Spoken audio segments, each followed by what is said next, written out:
Welcome to Coaching Conversations with Margo Myers. This podcast is produced by Shipley Coaching, where discovery inspires growth.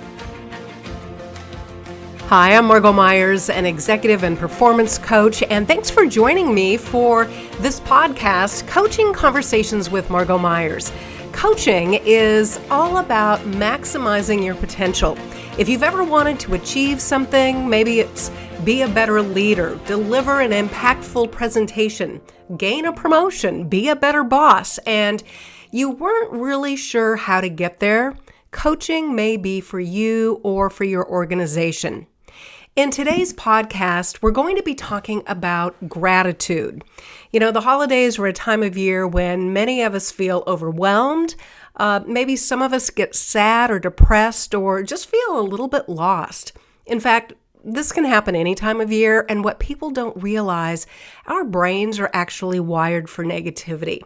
And it goes back to caveman days when it was all about survival for us as humans. And while we've evolved, parts of our brains still rely on our survival instinct, that fight or flight, and we're more apt to think how a situation is threatening to us rather than think about how it can actually benefit us. So here's the good news. We can actively work to change our brain, and practicing gratitude is one way that we can do that. Gratitude is a thankful appreciation for what a person receives, whether it's something that we can touch that's tangible, or maybe it's more of a feeling and it's intangible. And with gratitude, people acknowledge the goodness in our lives. And in the process, we usually recognize that the source of that goodness lies at least partially outside of ourselves. So as a result, gratitude can help us connect to something larger than ourselves, whether it's, to other people, whether it's to nature, or even God or a higher power. In positive psychology, gratitude is strongly associated with greater happiness, and gratitude helps us feel more positive. We have better experiences. It can also improve our health, deal with adversity, and also build strong relationships. People feel and express gratitude in a number of different ways. And so I challenge you to try this one with me. And I've actually written about this one before on my blog. It's called 3 Good Things. And all you do is write down 3 good things from your day, every day, for 3 weeks. And that's it. And yes, it sounds super easy. In fact, it might even sound superficial to you. And you're probably thinking, okay, my day was fine. Why should I bother writing things down? Well, don't be fooled. And that's because Martin Seligman, who is known as the father of positive psychology, came up with this practice. And it's been scientifically shown to act as a counterbalance to our brain's negativity bias. And people who practice 3 good things report more happiness and a sense of well-being. Well, who doesn't want more of that? Remember, we get what we focus on. And here's the deal. It's not as easy as you think it might be. We often tend to discount or even take for granted the good things that happen during our day. I was literally driving home the other night from the gym and it hit me. I felt happy. I'd survived my workout. I felt good about sticking to a clean eating plan. I'd had a great coaching session with a client during the afternoon. I actually felt lighter and more optimistic. And I stopped to actively acknowledge what was making me feel happy. And then I needed to write it down when I got home. And so I also practice gratitude on my commute. I live in a beautiful part of the world in the Pacific Northwest, and I take a bus and a ferry to work every day. And when I get down to the waterfront and I'm about ready to walk on the ferry, I have the mountains, the water, the sunrise, a beautiful sky. And I stop to pause every morning to be present, to be mindful, and to be appreciative of my surroundings. And I get this sense of calm from this. I really do. It truly makes me feel present, instead of, my mind off wandering about everything else I have to do that day, or, what's on my list and what I forgot to do. I can be present and mindful and actively show appreciation for my surroundings. Okay, so back to 3 good things. Here's what we need to do. We need to first commit to the practice. And I've committed to this a couple of times. I admit I'm not as good at writing it down every day. So I'm going to do this because anytime you start a new practice, it can be kind of hard. And if we're not committed to it, we forget, we blow it off, we say, oh yeah, I'll start that tomorrow. So make up your mind to do it and then stick to it. And it does get easier as we go along. You'll be able to notice your 3 good things more easily. So here is what to do. Number 1, at the end of your day, and if it's easier, you might want to choose the same time, maybe right before bed, or if you're relaxing after dinner, and think about 3 good things about your day. Maybe it's people you were surrounded by, or something that happened, or something cool that you noticed, and then write them down. And then reflect on why each good thing happened. And this is key, according to Martin Seligman. And if I was reflecting on why I felt so happy while coming home from the gym, it would be simply because, hey, I'd done it. And I'm not always as committed to the gym as I should be. I had committed to my workout. I followed through instead of using my normal excuse that doing work was more important. So reflecting on the why is an important part of the practice. And then finally, acknowledge how the good thing made you feel. Because if we recall that feeling of happiness or satisfaction or well-being, we are able to more easily call up those feelings in the future. And it's like anything else. We get better the more we practice. So here are some of the rewards from practicing gratitude. You get a greater awareness of the good in your life. It may give you an expanded ability to focus, noticing what it is that makes you happy.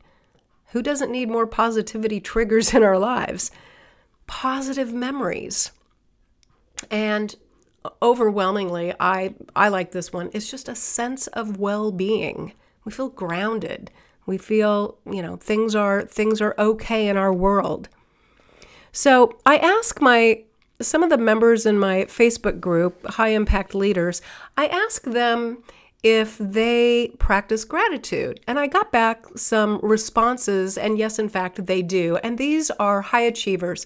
These are people who, they're leaders in their areas, in their industries. They're impactful people who do amazing things. And so here are some ideas for you. In addition to 3 good things, here are some other ways that you may want to practice gratitude.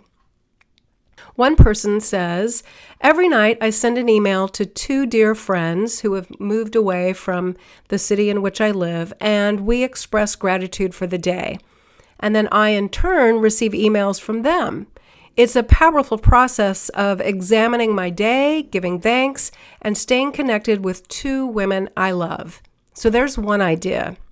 Another person says, I added this to my journaling a long while back. I don't recall when. It was 7 years ago. And it really helps me because I can better find the upside of hard things. And I also believe practicing gratitude has made my life more joyful. Here's another one. When I hop into bed for the evening, I always say what I am grateful for. It is the very last thing on my mind before I go to sleep. What a wonderful way to go to sleep. Our brains at night, I often problem solve while I'm sleeping, but what a nice way to go to sleep thinking about the things that are great in your life. And here's another one. I did an exercise a while back, and this person had gotten out of the habit, but the exercise certainly made me think and recognize all that I had to be grateful for. You write down 10 things for which you are grateful. And then every morning you copy those 10 things, writing them down again, and you add one more. So that's an interesting practice as well. So really, gratitude is a way for people to appreciate what we have instead of always reaching for something new and in the hopes that it's going to make them happier, or thinking that they can't feel satisfied until every need is met. Because gratitude helps us refocus on what we have instead of what we lack. And that is so important. And then, although it may feel, a little contrived at first, this mental state can grow stronger with use and practice. So here are some other ways that you can show gratitude or practice gratitude on a regular basis. You might just want to write a thank you note. It will make you happier. It will nurture your relationship with this other person by writing a thank you letter, expressing your appreciation of that person's impact on your life.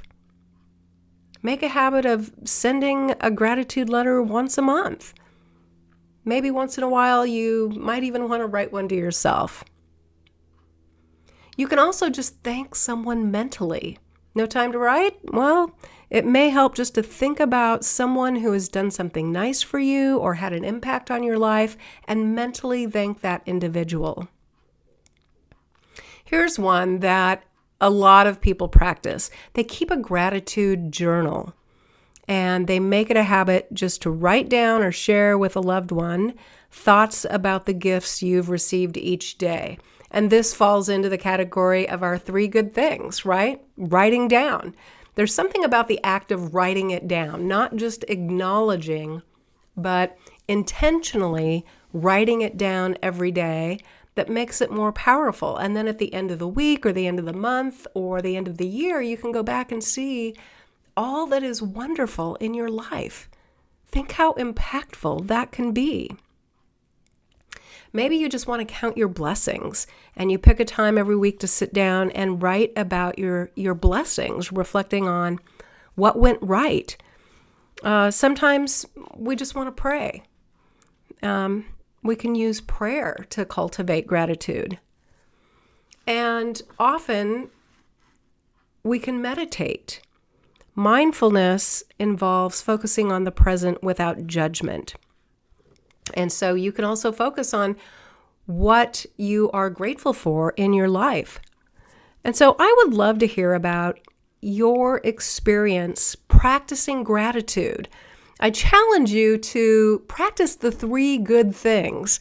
Write down 3 good things once a day that you are grateful for. And reach out to me at this email address. It's Margo, Margo, .myers, Myers, at shipleycommunication.com. And I'd love to know what you experience when you practice gratitude. I think this is something that can benefit all of us, make us more mindful, present, and more joyful and happier. And who doesn't need more of those things in our lives? I hope you'll join me for the next episode of Coaching Conversations with Margo Myers. Don't forget to check out the Shipley Coaching website at shipleycoaching.com. That's where you can find articles, links to podcasts, and also learn about some of our programs, including our accredited coaching certification course, as well as how to partner with us for our leadership engagement course. We're here to share discovery that inspires growth.